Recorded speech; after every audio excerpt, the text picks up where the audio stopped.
Okay. Some intense color there. I lost that chance.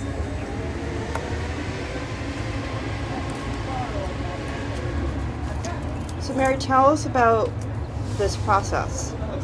So this is anthotype, and what I've done was I pulverized an iris, a couple of irises, liquefied them, coated the paper with it, let the paper dry, and then I took some live plants from my garden and placed them on top of the iris paper, and we've been exposing this, then I cover it with the plexiglass, and we've been exposing this in the window for probably a good month now.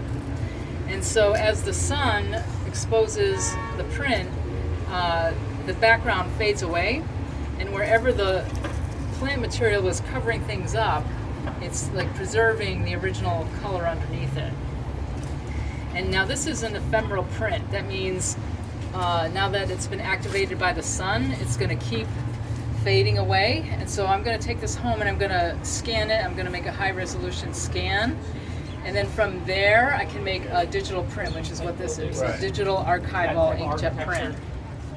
And that's one way that you can make, or probably the only way that you can make an anthotype permanent. It's no longer an anthotype now, it's a digital representation of an anthotype, but then what I'm going to do is I'm going to take the original and store it away in a dark bag, so it will slow down the fading process, but it will continue to fade, unless I could store it in like deep freezer refrigeration like the way a museum would.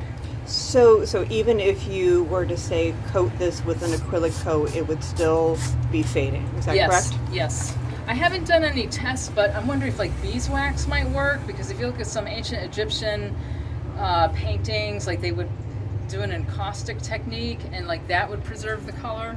But this is plant color, and it's very ephemeral, so it doesn't last. Thank you, Mary. And we look forward to seeing the next iteration of your new print, which we'll scan over here.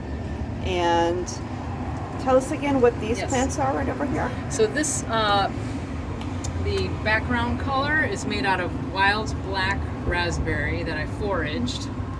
And it only fruits in early June, so I go and I collect these berries, and then I pulverize them and turn them into several sheets of anthotype paper. And what I have in here is some dried plants. I'm working with some beat up leaves and some other leaves from my garden that had insect damage, so just trying to do something a little more interesting. I have a dried out morning glory, some oregano from my garden, and we'll see what that looks like. The black raspberry takes a lot longer to expose than the iris. Iris is a shorter exposure time. Is that because of the thickness of the leaf? No, oh my gosh, you just don't know what the plant material is going to do. Like some expose a lot quicker than others. This is actually thicker viscosity, so the liquid is rather thick. So I think it takes a longer time to expose.